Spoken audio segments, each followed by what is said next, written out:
आप सबका स्वागत है। लीलावती क्लासेस की एक नई श्रृंखला हिंदी सीरीज को लेके है।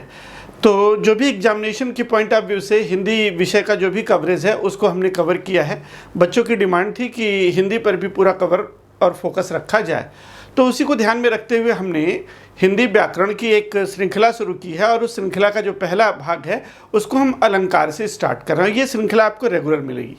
तो चलिए आज हम इस श्रृंखला का जो विषय है अलंकार, उसके बारे में विचार करते हैं। देखिए, कोई एग्ज़ाम ऐसा नहीं होता जहां हिंदी विषय हो और अलंकार से प्रश्न ना पूछे जाएं। अब अलंकार क्या है? अगर मैं आपसे बिना किसी व्याकरण की बात करते हुए अलंकार की बात करूं तो अलंकार क्या है? अलंकार का मतलब सुसज्जित होना, अपनी शोभा बढ़ाना, वो सब अपने ऊपर धारण करना जिससे शरीर की शोभा बढ़ जाए। आप किसी बिल्डिंग में जाते हैं तो वो अलंकृत होती है, उस पर सजावट होती है। तो अलंकार का सीधा मतलब है साज सज्जा और सजावट। देखिए कैसे, अब आप देख रहे हैं परिभाषा में अलंकरोति इति अलंकारा, जो अलंकरण करे, जो शोभा बढ़ा दे, उसे हम अलंकार कहते हैं। अर्थात वह पदार्थ जो शोभित कर दे अलंकार कहलाता है। क्योंकि हमारा संदर्भ, जो हमारा कॉन्टेक्स्ट है यहाँ, वो हिंदी साहित्य से है, इसीलिए हम काव्य की बात करेंगे। तो काव्य की शोभा बढ़नी है। अलंकार से किसकी शोभा बढ़नी है? काव्य की शोभा बढ़नी है। आप जिसको अंग्रेजी में पोएट्री कहते हैं, पोयम कहते हैं। तो देखिए, जिस शब्द के अर्थ के प्रयोग से काव्य की शोभा बढ़ जाए उसे अलंकार कहते हैं। अब देखिए, शब्द या अर्थ जो शोभा बढ़ानी है वो दो तरीके से काव्य की शोभा बढ़ेगी, शब्द से या अर्थ से। जिस भी विशिष्टता, चाहे वो शब्द से बढ़े चाहे अर्थ से बढ़े, उपमेय और उपमान में समानता स्थापित की जाए, उसे अलंकार कहते हैं। इस तरह से आपने अलंकार की डिफरेंट डिफिनीशन पढ़ी। और एक कहावत है मित्रों, वो कहावत ये है कि अलंकार के बिना ये तीनों शोभा नहीं देते। ना तो कविता शोभा देती है, न ही वनिता अर्थात स्त्री शोभा देती है, न ही मित्र। अगर अलंकित मित्र है, अगर कविता जो है उस पर अलंकार हो और स्त्री अगर सुसज्जित हो आभूषणों से, तो वो अच्छी लगती है। इसके बिना कविता, वनिता और मित्र अलंकार के बिना शोभा नहीं देते। अब देखिए कुछ उदाहरण, आप देखिए, कोमल कुसुम समान देह हो, कोमल कुसुम समान देह हो, यहाँ का की आवृत्ति कोमल कुसुम समान देह हो। फिर गंधी गंध गुलाब को गवई ग्राहक कौन।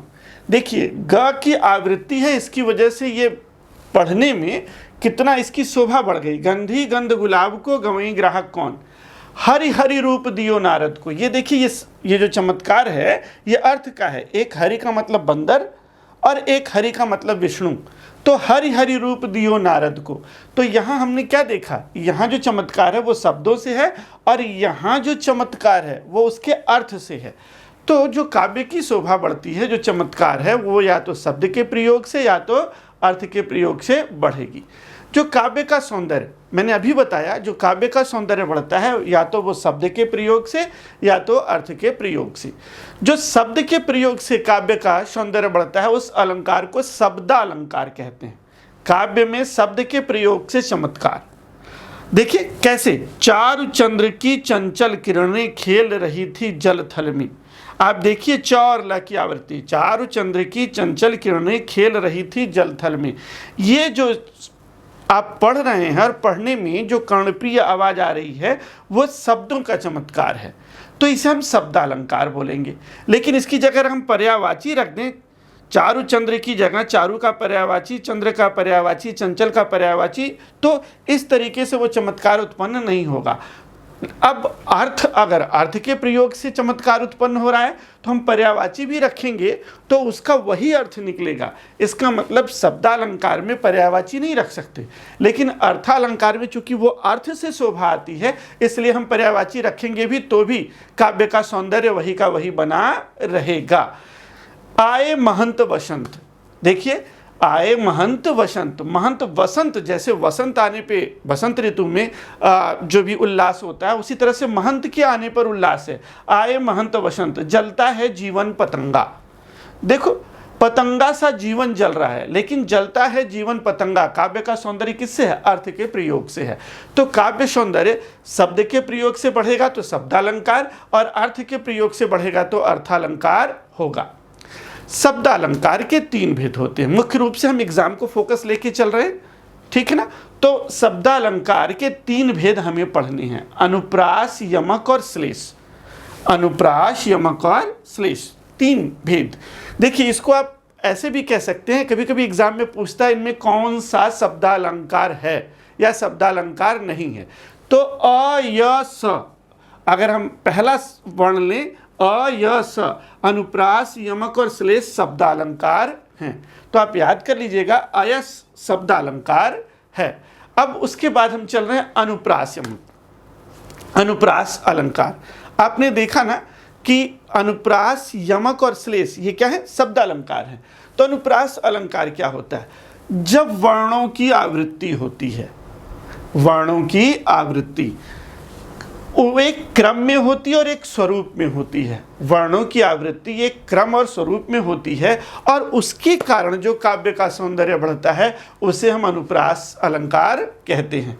देखिए, तरनि तनुजा तट तमाल तरुवर बहु छाए, तरनि तनुजा तट तमाल तरुवर बहु छाए। तो ये वर्ण की आवृत्ति है, त वर्ण की आवृत्ति देखिए, और उसका एक क्रम है। त त त त सब पहले आए हैं, पहले तरनि तनुजा तट तमाल तरुवर बहु छाए। सो सुख सुजस सुलभ मोहि स्वामी, सो सुख सुजस सुलभ मोहि स्वामी। यहाँ देखिए, सु सु सु सौंदर्य में वृद्धि कर रहे हैं ना। देखिए, कूलन में, केलिन में, कछारन में, कुंजन में, क्यारिन में कलित कलिन विकसंत है। तो ये जब हम देख रहे हैं तो ये क्या है? वर्णों की आवृत्ति है। तो वर्णों की आवृत्ति एक क्रम और स्वरूप से जब हो तो हम उसे अनुप्रास अलंकार कहते हैं। फ्रेंड्स, यहाँ मैं बताना चाहूँगा आपको कि अनुप्रास अलंकार के कई भेद होते हैं। इनके भेद हम बाद में पढ़ेंगे, पहले हम समझ लें। तो शब्दालंकार में एक आपने अनुप्रास अलंकार को देखा। उसके बाद यमक है। यमक की परिभाषा एक कहावत के रूप में कही गई है कि वह शब्द पुनि पिन पर है, अर्थ भिन्न हो भिन्न। वह शब्द पुनि पुनि पर है, अर्थ भिन्न ही भिन्न। एक ही शब्द बार बार आता है काव्य में, लेकिन जितनी बार वो काव्य में आएगा उसके अर्थ क्या होंगे? अलग अलग होंगे। और हिंदी साहित्य पढ़ने वाले हर बच्चे को पता है, जिन्होंने हाई स्कूल इंटरमीडिएट तक हिंदी पढ़ा होगा, कनक कनकते सौगुनी मादकता अधिका है, सबको पता है। तो यमक का मतलब क्या है? वही शब्द पुनि पुनि पर है, अर्थ भिन्न ही भिन्न। इसका मतलब यहाँ शब्दों की आवृत्ति होगी। अनुप्रास में वर्णों की आवृत्ति थी, यहाँ किसकी आवृत्ति होगी? शब्द की आवृत्ति होगी। शब्द कई बार आएंगे और हर बार उनका अर्थ क्या हो जाएगा? अलग होता चला जाएगा। देखिए, काली घटा का घमंड घटा, आप ये रेड पॉइंट को देखें तो ये देखिए शब्द की आवृत्ति है। घटा घटा, लाल लाल, दिया दिया, कनक कनक।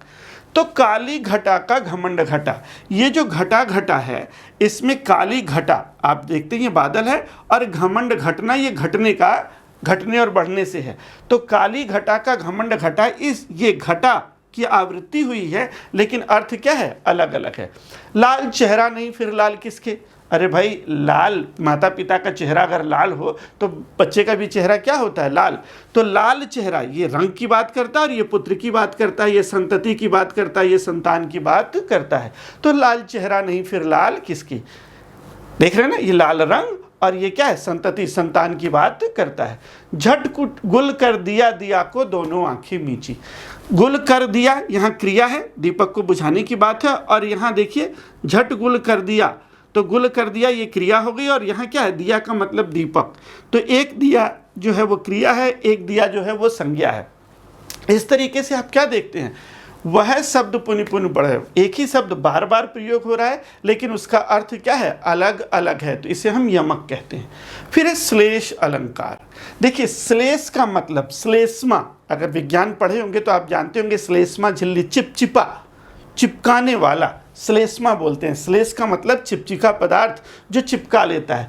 तो एक ही शब्द हो लेकिन उसमें कई अर्थ चिपक जाएं उससे, तो उसे हम श्लेष। जब कविता में एक शब्द के एक बार प्रयोग करने पर अनेक संदर्भ अर्थ निकले, अनेक क्या निकले, जिस संदर्भ में बात हो उस शब्द का अर्थ बदल जाए और शब्द एक ही बार प्रयोग हो तो उसे हम क्या कहते हैं, श्लेष अलंकार कहते हैं। देखो, मधुबन की छाती को देखो सूखी कितनी इसकी कलियां।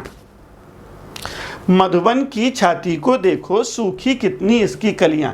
यहाँ कलियां मधुबन के संदर्भ में अगर हो तो मधुबन आप देख रहे हो, मधुबन की छाती को देखो सूखी कितनी इसकी कलियां। तो ये जो कलियां हैं ये दो संदर्भ में है, एक नव यौवना के बारे में है और एक मधुबन के बारे में है। तो संदर्भ में इसके अर्थ बदल गए।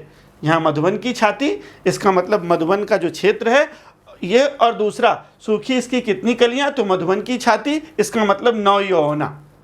तो मधुबन की छाती को देखो सूखी इसकी कितनी कलियां। दूसरा, चरण धरत चिंता करत चितवत चारों ओर, सुवर्ण को खोजत फिरत कवि कामी और चोर। देखिए यहाँ तीन है, कवि भी है, कामी भी है और चोर है।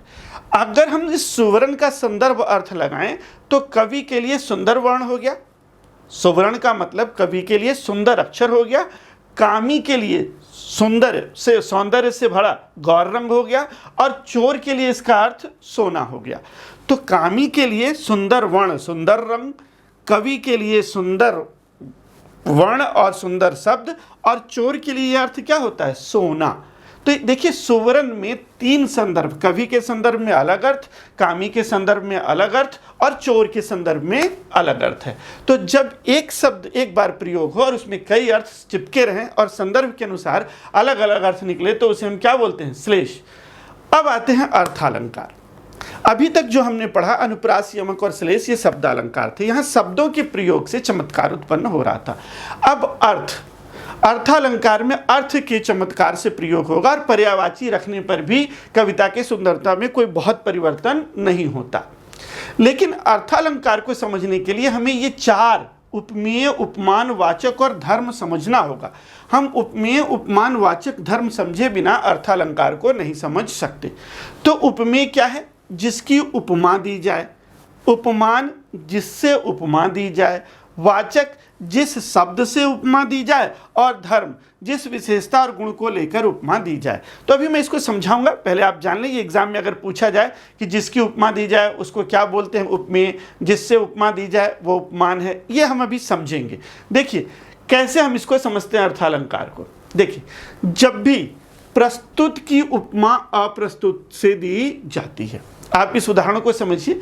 सीता का मुख चांद सा सुंदर है, तो किसकी तुलना की जा रही है, सीता के मुख की तुलना की जा रही है। जिसकी तुलना की जाए उपमेय, जिससे की जाए उपमान, चांद से की जा रही है इसलिए उपमान। तुलना करने वाला शब्द वाचक, सा तुलना करने वाला शब्द है। सीता का मुख चांद सा, तो तुलना करने वाला शब्द क्या है, वाचक। और जो सीता के मुख और चांद में समान धर्म है वो क्या है, सुंदरता, इसीलिए इसे हम धर्म बोलते हैं। आप पहली लाइन को देखें, उपमेय, उपमान, वाचक, धर्म। जिसकी तुलना की जाए, जिससे की जाए। सीता के मुख की तुलना की जा रही है, चांद से की जा रही है। तो सीता का मुख क्या हो गया, उपमेय। बहुत सारे विद्यार्थी कंफ्यूजन में रहते हैं, आप समझिएगा, मैं बहुत अच्छा समझा रहा हूं। जो प्रस्तुत हो, जो आपके सामने हो, वो तो हो गया उपमेय। जो आपके सामने हो वो क्या है, उपमेय। मान लीजिए गुस्से से कोई अगर आपके सामने आता है तो आप बोलते हैं अरे उसका मुंह ज्वालामुखी हो गया है। इसका मतलब जब आप जिसकी तुलना जिससे कहते हैं तो उपमेय की तुलना उपमान से होती है।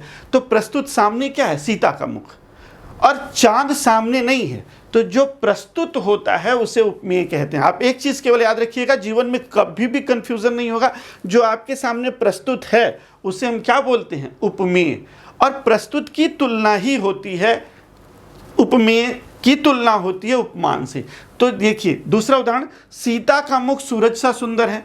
तो आप इस वाक्य में बताइए कौन सा प्रस्तुत है, सूरज की सीता का मुख। आपको लगेगा कि सीता का मुख प्रस्तुत है और इसकी तुलना अप्रस्तुत सूरज से की जा रही है। देखिए, सीता का मुख ज्वाला सा सुंदर है, यहाँ प्रस्तुत क्या है, सीता का मुख। तीन उदाहरण हैं, तीनों उदाहरण में जो प्रस्तुत है वो है सीता का मुख। चांद, सूरज और ज्वाला अप्रस्तुत है। तो जो प्रस्तुत है वो उपमेय होता है, जो अप्रस्तुत है वो क्या होता है, उपमान। आप याद रखिएगा, प्रस्तुत हमेशा उपमेय होता है और इसकी तुलना अप्रस्तुत उपमान से की जाती है। तुलना करने वाला शब्द जो होता है वो वाचक कहलाता है, और जो दोनों में उपमेय और उपमान में जब गुणधर्म समान होता है तो उसे हम धर्म बोलते हैं। तो आप देख सकते हैं सीता का मुख सूरज सा सुंदर है, सीता का मुख ज्वाला सा सुंदर है। अगर हम ऐसा लिखते हैं तो इस वाक्य में उपमेय उपमान वाचक धर्म आप निकाल सकते हैं। Dear student, I want to focus again, मैं बार बार फोकस कर रहा हूं, जो प्रस्तुत है वही उपमेय है और उपमेय की तुलना की जाती है उपमान से जो कि अप्रस्तुत होता है। अब हम आगे देखते हैं।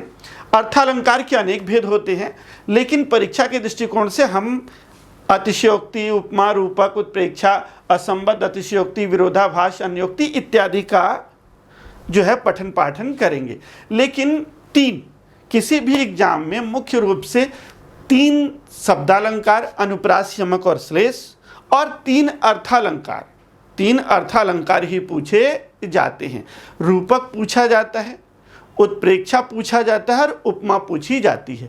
अगर आपके 6 अलंकार तैयार हो गए, अनुप्रास, यमक और श्लेष और उपमा, रूपक और उत्प्रेक्षा, तो आप आधे से ज़्यादा अलंकार आपका क्या हो जाता है किसी भी एग्जाम के लिए। 70% एग्जाम में यही पूछे जाते हैं। तो 70% तैयार करने के लिए 3 अर्थालंकार पर हम विशेष ध्यान देंगे। देखिए, पहले है उपमा। उपमा का मतलब तुलना करना। उपमा को हम क्या बोलते हैं? तुलना, कंपैरिजन। गुणों में जब तुलना की जाए, कंपैरिजन इन वर्च्यू, कंपैरिजन इन कैरेक्टर, तो उसे हम उपमा बोलते हैं। देखिए, जब आप तुलना करेंगे तो समान गुणों में तुलना की जाती है। जैसे सुंदरता की सुंदरता से तुलना करेंगे, सुंदरता की कुरूपता से तुलना नहीं करेंगे। तो समान गुणों में हमेशा तुलना होती है, विपरीत गुणों में तुलना नहीं होती। मीठे खाद्य पदार्थ की आप मीठे खाद्य पदार्थ से तुलना करेंगे।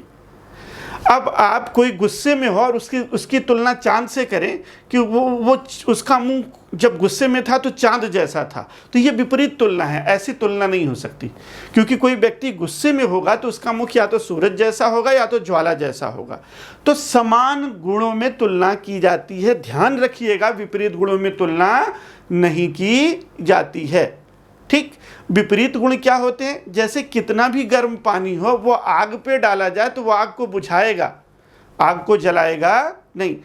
तो गर्म पानी भी अगर आग पे डाला जाता है तो आग को बुझा देता है, क्योंकि विपरीत गुण होते हैं। तो तुलना समान गुणों में होती है, विपरीत गुणों में नहीं होती।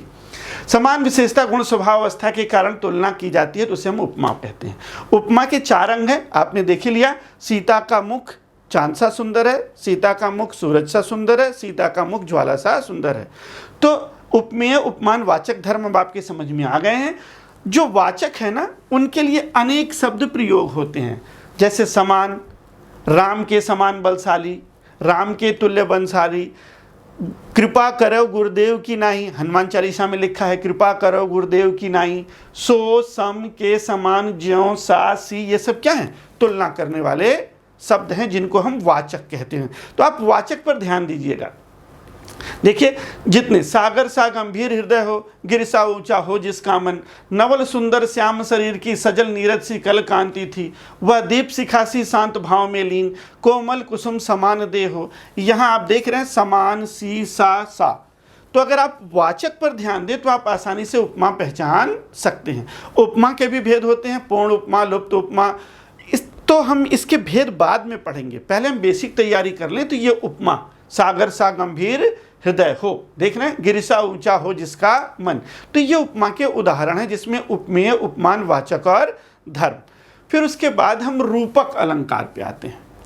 देखिए, रूपक को समझना बहुत ही आसान है। जहां गुणों में इतनी समानता हो, उपमेय और उपमान में तुलना न करें, जिसमें साधारण धर्म इतना निकट हो, इतना समान हो कि अलग करना क्या है? मुश्किल है। जहां उपमेय और उपमान में वाचक से आप तुलना कर देते हैं तो वो उपमा हो जाता है, लेकिन उपमेय और उपमान में आप अंतर ही ना कर पाए, वो अभिन्न लगे, एक रूप लगे, तो उसे क्या बोलते हैं? रूपक। मतलब उपमेय और उपमान एक रूप हो जाए तो उसे हम क्या बोलेंगे? रूपक। ऐसा क्यों होता है? धर्म की अधिकता के कारण आप उसे अलग नहीं कर पाते। और धर्म क्या है? समान गुण या स्वभाव या अवस्था। दूसरे शब्दों में उपमेय पर उपमान का अधिरोपण कर दिया जाता है।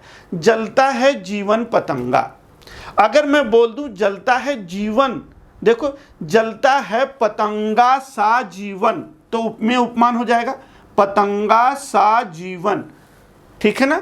तो ठीक, तो इसका मतलब हमने वाचक का प्रयोग कर दिया। आए बसंत सा महंत, देखिए बसंत के समान महंत आए तो उपमा हो गया, लेकिन हमने वाचक हटा लिया तो महंत बसंत हो गया। आए वसंत के समान महंत, तो के समान में उपमा हो गया वाचक। अगर हमने वाचक हटा लिया तो क्या लिखा, आए महंत वसंत, मतलब अब महंत और वसंत एक दूसरे पर अधिरोपित हो गए, दोनों में समान गुण आ गया। जैसे देखिए चांद के समान मुख, चांद के समान मुख, इसमें मैं समान हटा दूं तो क्या बोलूंगा, चंद्रमुखी, क्या बोलूंगा, चंद्रमुखी।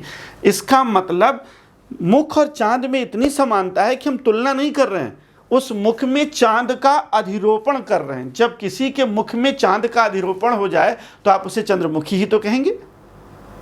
जब तुलना करेंगे तो उपमा हो जाएगा, लेकिन किसी का मुंह देखें और आप उसमें चांद का अधिरोपण कर दें तो क्या बोलेंगे, अरे भाई वह तो चंद्रमुखी है।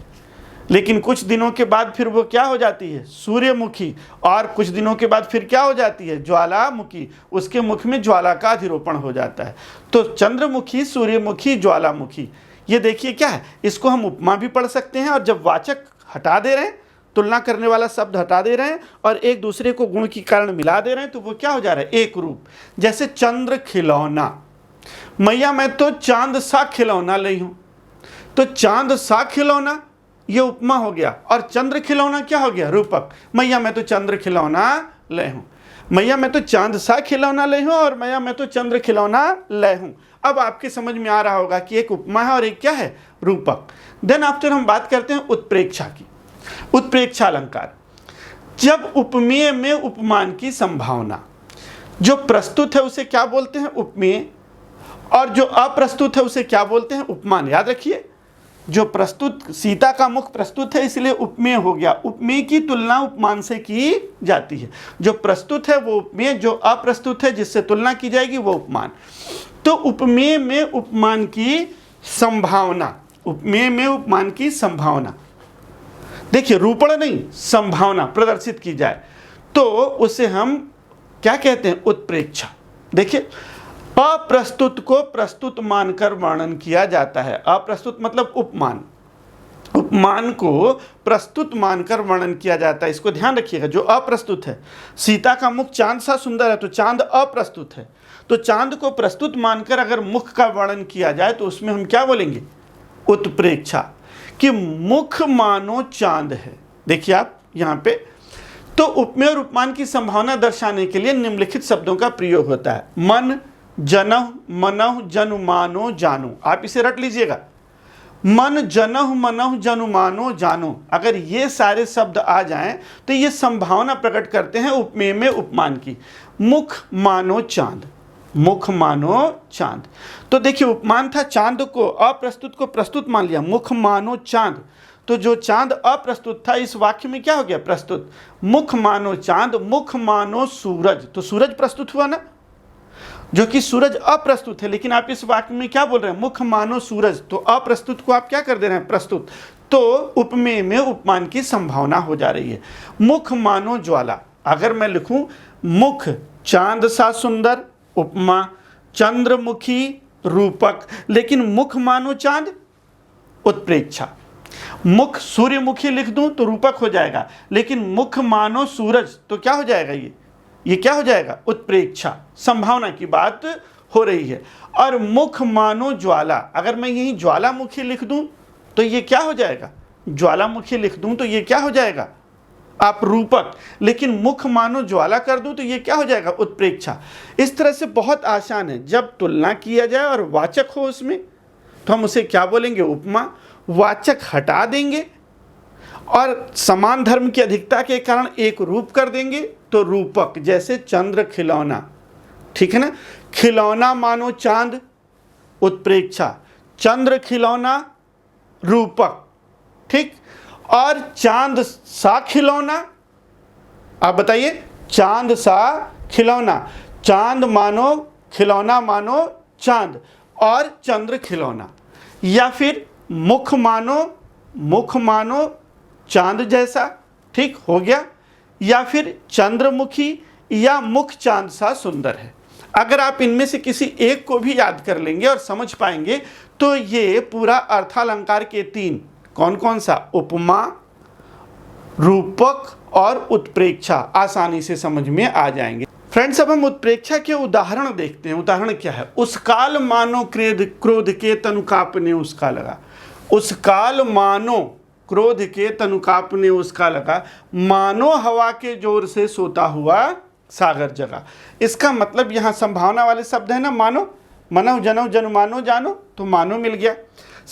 सखी सोहत गोपाल के उर गुंजन की माल, बाहर सोहत मनु प्रिय, मानो, मनु का मतलब क्या हो गया, मानो, बाहर सोहत मनु प्रिय दावा नल की ज्वाल।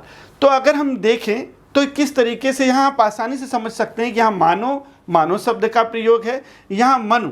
सखी सोहत गोपाल के उर गुंजन की माल, एक सखी कहती है कि सखी कृष्ण के सीने पर, उर पर जो माल है, गुंजन की माल, वो ऐसे शोभ रही है जैसे ऐसा लग रहा है कि किसी जंगल में क्या है, जैसे ज्वाला जलने लगती है, उसका रिंग ऑफ फायर्स बनता है, उसी तरह से कृष्ण के शरीर पर, श्यामल शरीर पर गुंजन की माल शोभा दे रही है।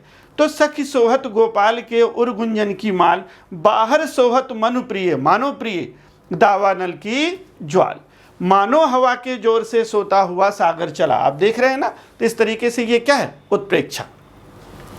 फ्रेंड्स, आपने अनुप्रास, यमक और श्लेष शब्दालंकार पढ़ लिए और अर्थालंकार के 3 पार्ट आपने पढ़ लिए, और अब हम पार्ट 2 में इसके भाग को बनाएंगे। एक एक, लटानुप्रास क्या होता है, वृत्तानुप्रास क्या होता है, उपमा के कितने भेद होते हैं। आप हमें लाइक करें, सब्सक्राइब करें और शेयर करें। हम पूरी श्रृंखला हिंदी की आपको प्रोवाइड कराएंगे। हम फेसबुक, ट्विटर और टेलीग्राम पर भी हैं, जिसका लिंक नीचे डिस्क्रिप्शन में है। आप हमें ज़्यादा से ज़्यादा कमेंट करें, लाइक करें और शेयर करें।